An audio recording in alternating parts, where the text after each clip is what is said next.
Assalamualaikum warahmatullahi wabarakatuh. Sahabat seiman, Samud adalah sebuah kabilah yang masyhur. Samud adalah nama kakek mereka, saudara Judais. Keduanya adalah anak Atsir bin Iram bin Sam bin Nuh.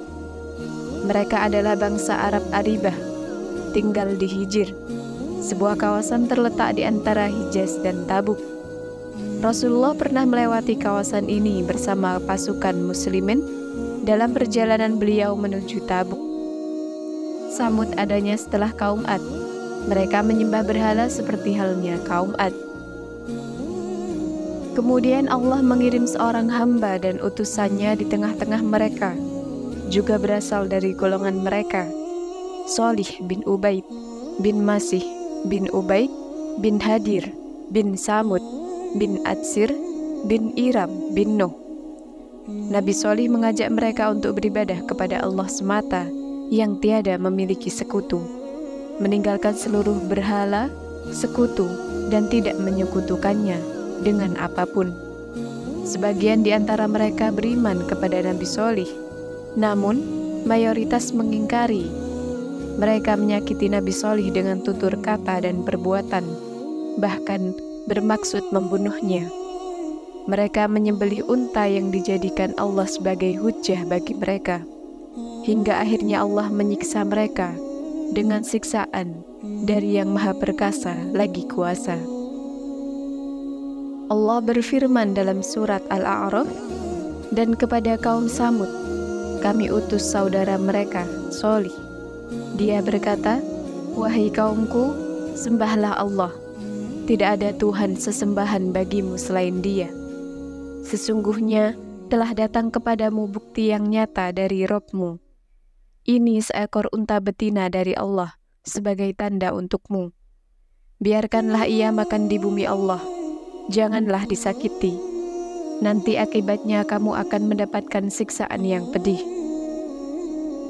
Dan ingatlah, ketika Dia menjadikan kamu khalifah-khalifah setelah kaum Ad, dan menempatkan kamu di bumi, di tempat yang datar kamu dirikan istana-istana, dan di bukit-bukit kamu pahat menjadi rumah-rumah. Maka ingatlah nikmat-nikmat Allah, dan janganlah kamu membuat kerusakan di bumi.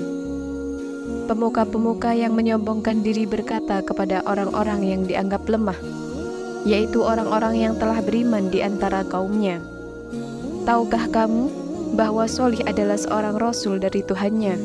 Mereka menjawab, sesungguhnya kami percaya kepada apa yang disampaikannya.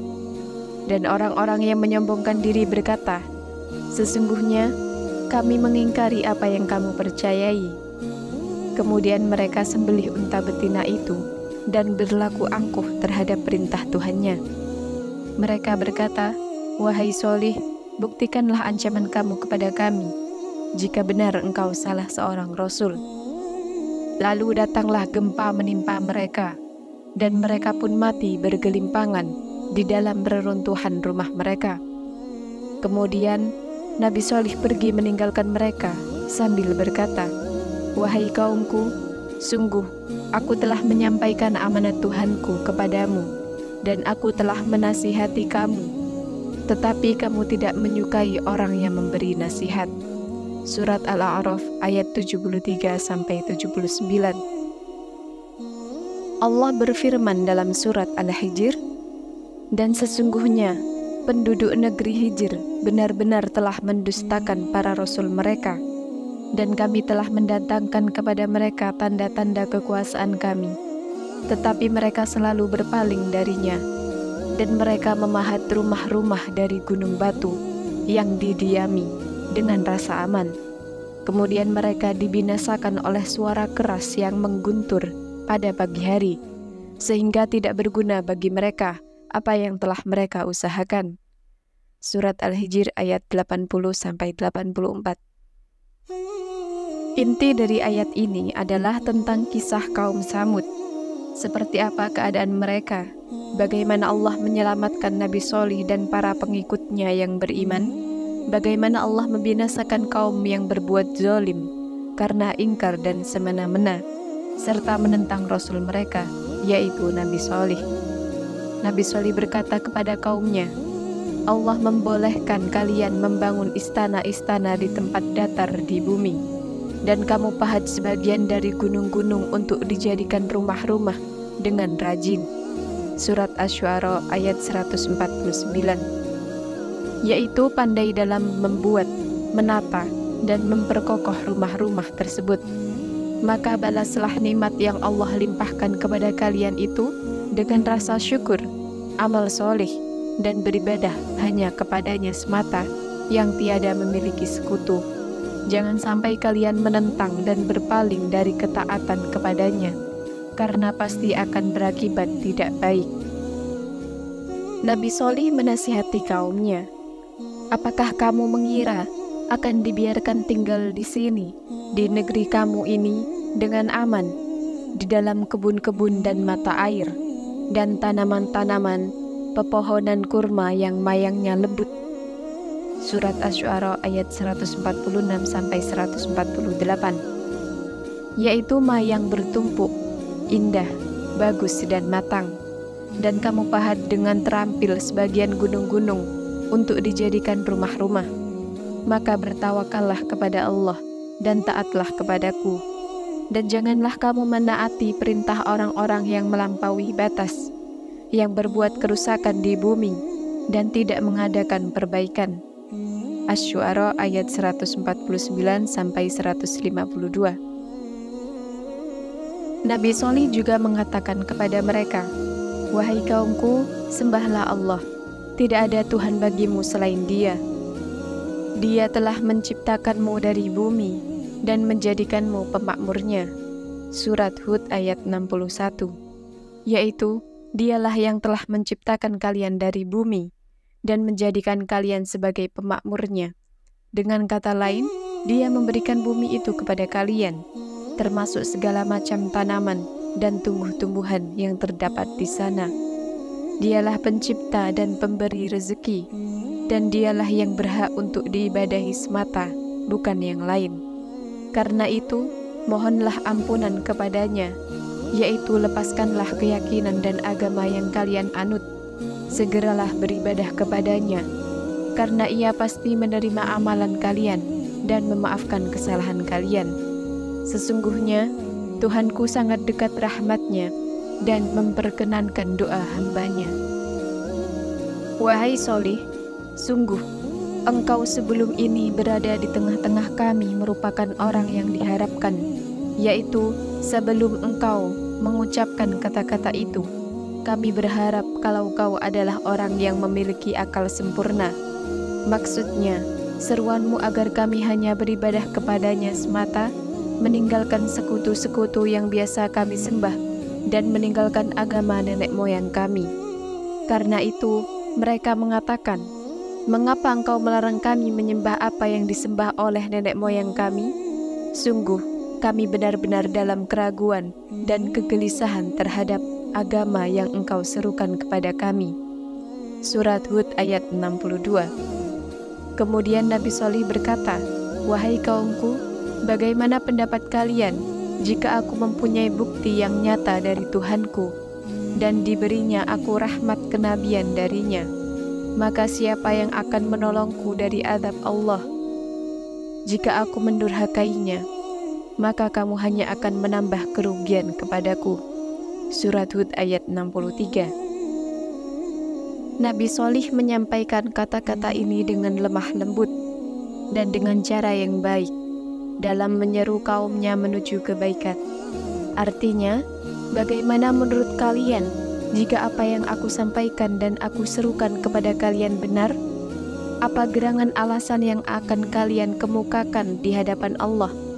Apa yang bisa melepaskan diri kalian dari hadapannya, sementara kalian menginginkan agar aku tidak lagi menyeru kalian untuk taat padanya? Aku tidak mungkin melakukan itu, karena sudah menjadi kewajibanku. Andai aku meninggalkan kewajiban ini, tentu tak seorang pun di antara kalian, ataupun selain kalian, bisa melindungiku dari siksanya, ataupun menolongku. Aku akan senantiasa menyeru kalian untuk beribadah kepada Allah semata, yang tiada memiliki sekutu, sehingga Allah memutuskan perkara antara aku dan kalian. Setelah Nabi Shalih menasihati dengan lembut, kaum Samud berkata, "Sesungguhnya kamu adalah salah seorang dari orang-orang yang kena sihir." Surat Asy-Syu'ara ayat 153. Yaitu termasuk orang-orang yang terkena sihir.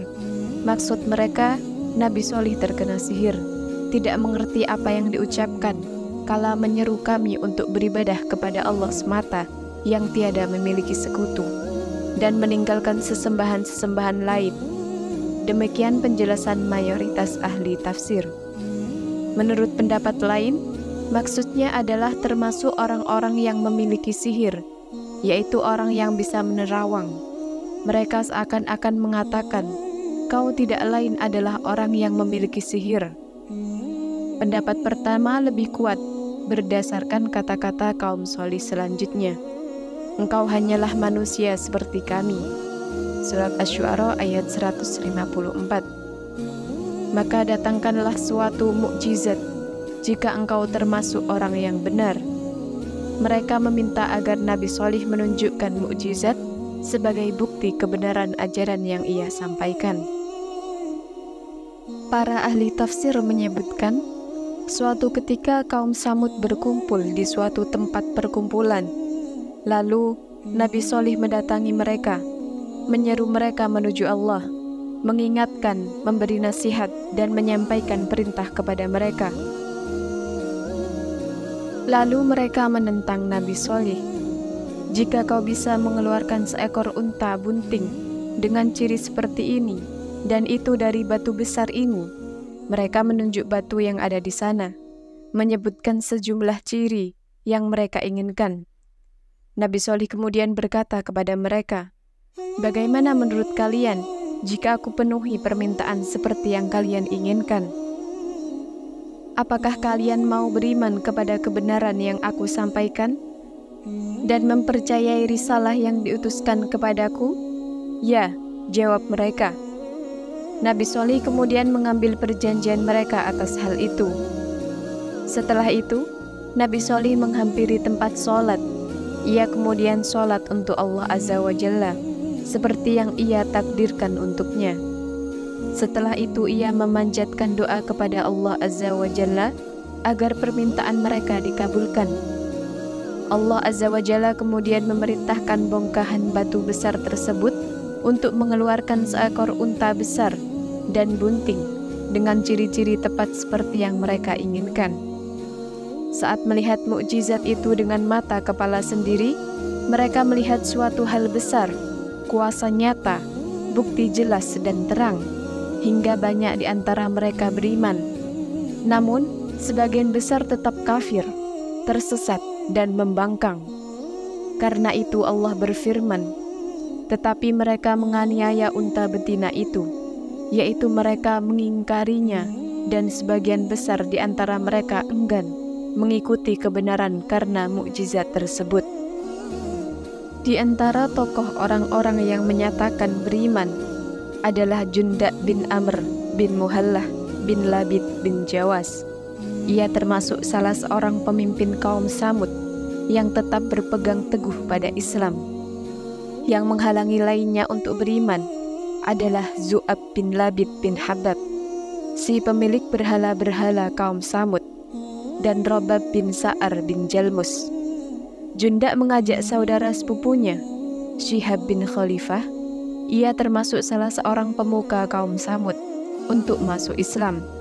Syihab bermasuk untuk masuk Islam, tapi dihalang-halangi oleh para pembesar Samud yang masih kafir. Akhirnya, Syihab kembali ke barisan orang-orang kafir. Terkait kejadian ini, seseorang dari barisan kaum muslimin, namanya Mahrashi bin Ghanamah bin Zamil, menuturkan dalam bentuk bait-bait syair. Sekelompok orang dari keluarga Amr menyeru Syihab untuk memeluk agama sang Nabi. Ia adalah pemuka kaum Samud secara keseluruhan. Ia bermaksud untuk menerima seruan itu. Andai saja ia mau menerima, tentu Shalih akan menjadi pemimpin di tengah-tengah kita semua. dan mereka tidak akan lagi mengikuti Zu'ab. Hanya saja orang-orang sesat dari keluarga Hajar berpaling layaknya lalat setelah mereka mendapat petunjuk. Karena itu, Nabi Shalih mengatakan kepada mereka, "Ini seekor unta betina dari Allah." Shalih menyandarkan unta tersebut kepada Allah sebagai bentuk kemuliaan dan keagungan, sama seperti kata Baitullah dan Abdullah, sebagai mukjizat untukmu, yaitu sebagai bukti kebenaran ajaran yang aku sampaikan kepada kalian. Biarkanlah ia makan di bumi Allah, janganlah disakiti. Nanti akibatnya kamu akan mendapatkan siksaan yang pedih. Al-A'raf ayat 73. Pada mulanya, mereka menyepakati unta tersebut ada di tengah-tengah mereka, memakan rerumputan dimanapun dalam kawasan mereka, mendatangi air hari demi hari. Saat datang ke tempat minum, unta meminum air sumur kaum Samud selama seharian, sementara kaum Samud menunda keperluan air hingga hari berikutnya. Menurut salah satu riwayat, mereka meminum air susu unta tersebut hingga kebutuhan mereka terpenuhi. Karena itu, Nabi Shalih mengatakan, "Ini seekor unta betina yang berhak mendapatkan giliran minum, dan kamu juga berhak mendapatkan minum pada hari yang ditentukan." Asy-Syu'ara ayat 155. Karena itu, Allah berfirman, "Sesungguhnya kami akan mengirimkan unta betina sebagai cobaan bagi mereka." Surah Al-Qamar ayat 27, yaitu sebagai ujian bagi mereka, apakah mereka mempercayai ataukah mengingkarinya. Dan Allah lebih mengetahui apa yang mereka lakukan. Maka tunggulah mereka, yaitu tunggulah apa yang akan mereka lakukan, dan bersabarlah menghadapi gangguan mereka, karena berita itu pasti akan datang kepadamu dengan jelas. Dan beritahukanlah kepada mereka bahwa air itu dibagi di antara mereka dengan unta betina itu. Setiap orang berhak mendapatkan giliran minum. Surat Al-Qamar ayat 28. Setelah situasi ini berlangsung cukup lama, akhirnya para tokoh kaum Samud berkumpul dan kesepakatan tercapai untuk menyembelih unta tersebut agar mereka merasa lega dan tidak lagi terusik, agar mereka dengan leluasa memenuhi kebutuhan air, dan setan pun menghiasi perbuatan buruk mereka ini hingga terasa indah bagi mereka. Allah berfirman, kemudian mereka sembelih unta betina itu dan berlaku angkuh terhadap perintah Tuhannya. Mereka berkata, "Wahai Shalih, buktikanlah ancaman kamu kepada kami jika benar engkau salah seorang Rasul." Surat Al-A'raf ayat 77. Eksekutor penyembelihan unta ini adalah pemimpin kaum Samud. Ia adalah Qidar bin Salif bin Junda. Ia berkulit merah bercampur biru dan abu-abu. Ada yang menyebutkan ia adalah anak zina yang dilahirkan di tempat tidur Salif. Salif adalah anak seseorang yang bernama Syaiban. Aksi ini dilakukan atas kesepakatan seluruh kaum Samud. Karena itulah tindakan ini dikaitkan dengan mereka semua. Ibnu Jarir dan ulama tafsir lain menyebutkan ada dua wanita Samud. Salah satunya bernama Sodq binti Mahyah bin Zuhair bin Muhtar. Ia terbilang wanita terhormat dan ditaati. Ia adalah istri seorang laki-laki yang masuk Islam, lalu ia dicerai. Ia kemudian memanggil saudara sepupunya bernama Masra' bin Mahraj bin Mahyah dan menawarkan diri padanya jika Masra' bersedia menyembelih unta tersebut. Wanita yang satunya lagi bernama Unaizah binti Ghunaim bin Maljas. Kunyahnya Ummu Ghanamah. Ia wanita tua dan kafir. Ia memiliki sejumlah anak perempuan dari suaminya, Zu'ab bin Amr, salah seorang pembesar Samud. Ia kemudian menawarkan 4 putrinya kepada Qidar bin Salif. Jika dia bersedia menyembelih unta, ia dipersilahkan memilih manapun di antara putrinya yang ia mau. Akhirnya, dua pemuda ini bergerak untuk menyembelih unta. Berita ini segera menyebar di telinga kaum Samud. Ada 7 orang lain yang menerima ajakan untuk menyembelih unta tersebut, hingga jumlah total mencapai 9 orang. Mereka inilah yang disebutkan dalam firman Allah. Dan adalah di kota itu 9 orang laki-laki yang membuat kerusakan di muka bumi, dan mereka tidak berbuat kebaikan. An-Naml ayat 48. Mereka membujuk kabilah lain untuk menyembelih unta tersebut. Mereka menerima ajakan itu.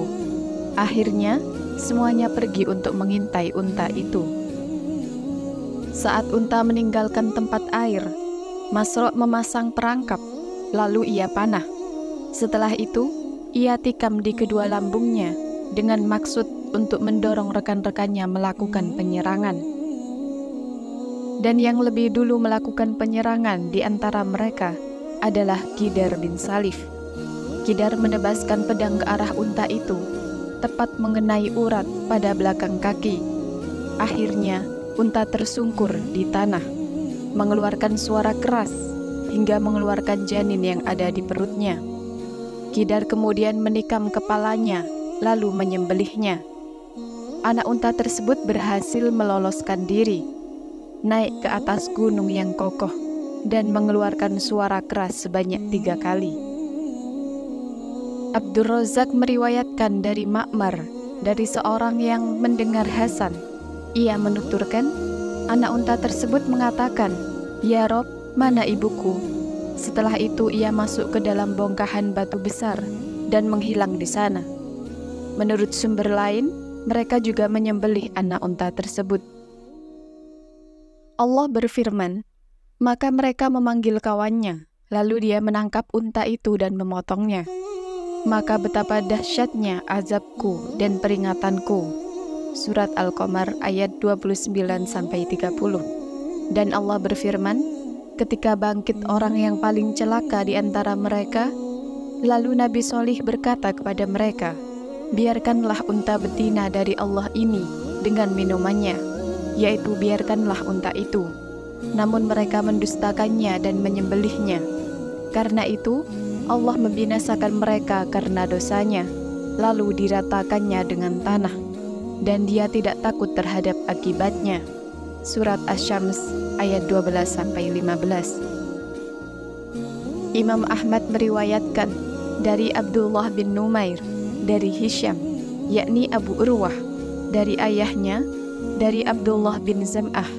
Ia mengatakan, Rasulullah suatu ketika berkhutbah, beliau menyebut unta yang disembelih kaum Samud. Beliau menyampaikan, ketika bangkit orang yang paling celaka di antara mereka, seseorang yang perkasa, pemimpin tengah-tengah kaumnya, bangkit untuk menyembelihnya. Ia seperti Abu Zam'ah. Imam Bukhari dan Muslim meriwayatkan hadis ini dari Hisham dengan matan yang sama. Arim artinya perkasa. Aziz maksudnya seorang pemimpin kuat dan ditaati di tengah-tengah kaumnya. Muhammad bin Ishaq menuturkan, Yazid bin Muhammad bin Qusaim bercerita kepadaku dari Muhammad bin Ka'ab, dari Muhammad bin Qusaim bin Yazid, dari Amr bin Yasir. Ia menuturkan, Rasulullah bertanya kepada Ali, maukah aku beritahukan kepadamu siapa orang yang paling celaka? Tentu, sahut Ali. Beliau menjelaskan, ada 2 lelaki. Salah satunya adalah orang bodoh kaum Samud yang menyembelih unta Nabi Salih. Dan orang yang menikammu, wahai Ali. Di bagian ini maksud beliau, kepala Ali, hingga darah membasahi ini. Jenggot maksud beliau. Hadis riwayat Ibnu Abi Hatim. Allah berfirman, dan mereka membuat tipu daya, dan kami pun menyusun tipu daya, sedang mereka tidak menyadari. Maka perhatikanlah bagaimana akibat dari tipu daya mereka, bahwa kami membinasakan mereka dan kaum mereka semuanya.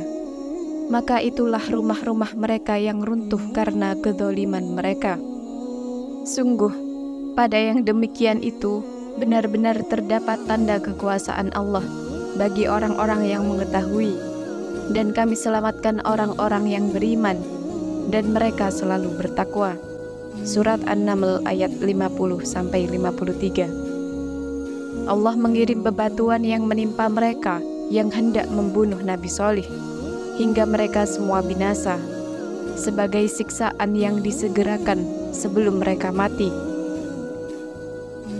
Pada hari Kamis, hari pertama selama masa penantian, selama 3 hari wajah-wajah kaum Samud berubah pucat pasi, tepat seperti yang diancamkan Nabi Shalih. Pada sore harinya, mereka sama-sama meneriakkan, 1 hari penantian itu telah berlalu.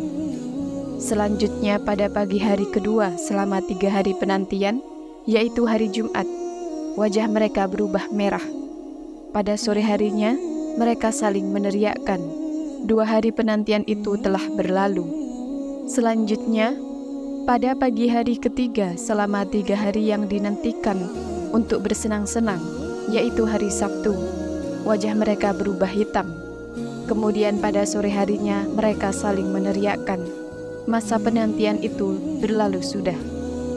Pada Ahad pagi, mereka mengenakan kamper, bersiap-siap, dan duduk menantikan azab, siksa, dan hukuman apa yang akan menimpa.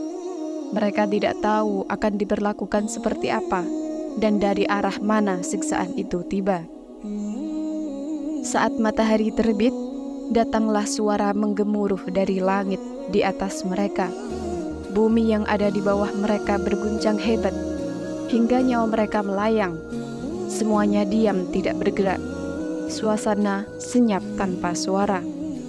Terjadilah ancaman yang disampaikan, hingga mereka bergelimpangan di bawah reruntuhan rumah-rumah mereka. Mereka berubah menjadi bangkai-bangkai tanpa nyawa dan tidak bergerak. Para ahli tafsir menyebutkan, tak seorang pun tersisa selain seorang budak wanita lumpuh, namanya Kalbah binti Salak. Sumber lain menyebut namanya Dari'ah.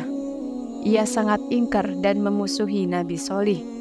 Saat melihat azab menimpa, ia menjulurkan kaki dan berdiri, lalu berlari sekencang mungkin. Kemudian mendatangi salah satu perkampungan Arab dan memberitahukan kejadian yang ia lihat dan siksaan yang menimpa kaumnya. Kemudian ia meminta air minum pada mereka, dan setelah minum, ia mati. Allah berfirman, seolah-olah mereka belum pernah tinggal di tempat itu, yaitu mereka seakan-akan belum pernah menempati negeri itu dengan keleluasaan rezeki dan kekayaan. Ingatlah, kaum Samud mengingkari Rob mereka, dan ingatlah, binasalah kaum Samud. Surat Hud ayat 68, yaitu lisan takdir meneriakkan kata-kata ini kepada mereka. Imam Ahmad meriwayatkan dari Abdur Razak, dari Ma'mar, dari Abdullah bin Utsman bin Qusaim, dari Abu Zubair, dari Jabir.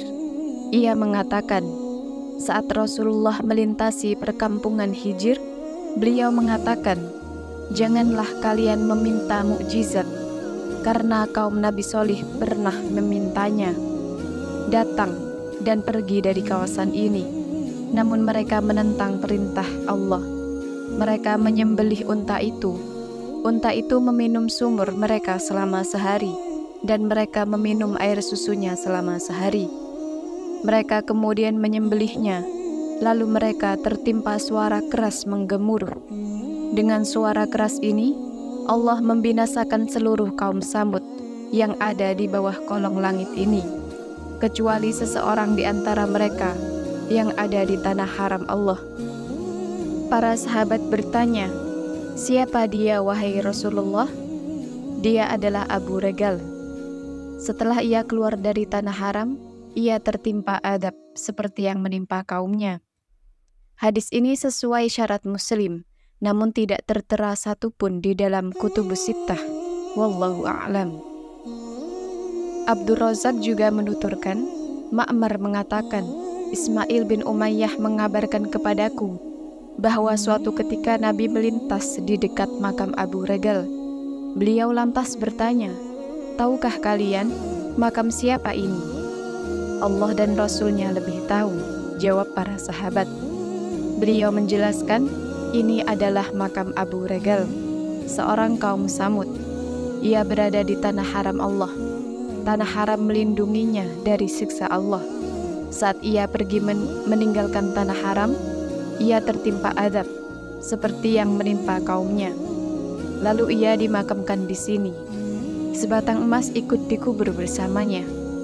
Para sahabat kemudian turun dari tunggangan, lalu segera menggali dengan pedang, mencari-cari, dan mengeluarkan sebatang emas itu. Disebutkan melalui jalur sanad lain yang terhubung, seperti disebutkan Muhammad bin Ishaq dalam As-Sirah, dari Ismail bin Umayyah, dari Bujair bin Abu Bujair. Ia menuturkan, aku mendengar Abdullah bin Umar mengatakan, aku pernah mendengar Rasulullah mengatakan saat kami pergi bersama beliau menuju Taif. Lalu kami melintas di dekat sebuah makam. Ini adalah makam Abu Regal. Ia adalah nenek moyang orang-orang Sakif. Ia berasal dari kaum Samud. Karena berada di tanah haram, ia terlindungi dari siksa. Namun saat keluar meninggalkan tanah haram, ia tertimpa siksa, seperti yang menimpa kaumnya di tempat ini. Ia kemudian dimakamkan di sini. Tanda-tandanya, ia dimakamkan bersama sebatang emas. Jika kalian bongkar makamnya, kalian akan menemukannya bersama mayatnya. Rombongan segera mencari dan akhirnya berhasil mengeluarkan sebatang emas itu. Allah berfirman, kemudian Nabi Shalih pergi meninggalkan mereka sambil berkata, wahai kaumku, sungguh aku telah menyampaikan amanat Tuhanku kepadamu, dan aku telah menasihati kamu, tetapi kamu tidak menyukai orang yang memberi nasihat. Surat Al-A'raf ayat 79. Ini kabar tentang Nabi Shalih. Setelah kaumnya binasa, Nabi Shalih berkata kepada mereka sambil berlalu meninggalkan negeri mereka ke tempat lain, wahai kaumku, sungguh aku telah menyampaikan amanat Tuhanku kepadamu, dan aku telah menasihati kamu, yaitu aku sudah bersusah payah memberikan petunjuk kepada kalian semampuku, dan aku berusaha keras untuk itu dengan tutur kata, tindakan, dan niat. Tetapi kamu tidak menyukai orang yang memberi nasihat, yaitu watak kalian memang enggan menerima dan menginginkan kebenaran. Itulah yang membuat kalian tertimpa siksaan pedih seperti ini, siksaan yang akan terus menimpa kalian hingga selamanya. Aku sedikit pun tidak memiliki daya upaya untuk menghindarkan kalian dari azab. Aku hanya berkewajiban menyampaikan risalah dan nasihat, dan tugas itu sudah aku tunaikan untuk kalian. Namun Allah berbuat seperti yang Ia kehendaki. Seperti itu juga kata-kata yang disampaikan Nabi kepada jenazah para tokoh kafir Quraisy. 3 malam setelah mereka dilemparkan ke sumur Badar, Nabi berdiri di hadapan mereka dengan menunggangi hewan tunggangan beliau. Beliau memerintahkan untuk segera pulang di akhir malam. Beliau kemudian mengatakan, wahai semua yang ada di sumur, apakah kalian mendapatkan ancaman Rob kalian benar adanya? Sungguh, aku mendapatkan janji yang disampaikan Rob kepadaku benar adanya. Di antara kata-kata yang beliau sampaikan, seburuk-buruk kaum seorang nabi adalah kalian ini terhadap nabi kalian. Kalian mendustakanku dan justru orang lain yang mempercayaiku. Kalian mengusirku dan justru orang lain memberiku tempat bernaung. Kalian memerangiku dan justru orang lain yang membelaku. Maka seburuk-buruk kaum seorang nabi adalah kalian ini terhadap nabi kalian. Umar berkata kepada beliau, wahai Rasulullah, kau berbicara dengan kaum-kaum yang sudah menjadi bangkai? Beliau menyahut, demi zat yang jiwaku berada di tangannya, kalian tidak lebih mendengar kata-kata yang kuucapkan melebihi mereka. Hanya saja mereka tidak bisa menjawab. Menurut salah satu sumber, Nabi Shalih pindah ke tanah haram dan tinggal di sana hingga wafat. Imam Ahmad menuturkan, Waki' bercerita kepada kami, Zam'ah bin Shalih bercerita kepada kami, dari Salamah bin Wahram, dari Ikrimah, dari Ibnu Abbas. Ia menuturkan, suatu ketika Rasulullah melintas di lembah Usfan saat menunaikan haji. Beliau bertanya, "Hai Abu Bakar, lembah apa ini?" "Lembah Usfan," jawab Abu Bakar. Beliau kemudian bersabda, "Sungguh, lembah ini pernah dilalui Hud dan Sholih dengan mengendarai unta jantan milik mereka. Tali kekang mereka sabut, sarung mereka, mantel dan pakaian mereka adalah kain bergaris putih hitam. Mereka berkunjung ke Baitul Atiq untuk menunaikan ibadah haji." Sahabat, itulah sedikit cerita tentang Nabi Sholih. Semoga dapat menambah wawasan kita. Dan terima kasih telah menonton.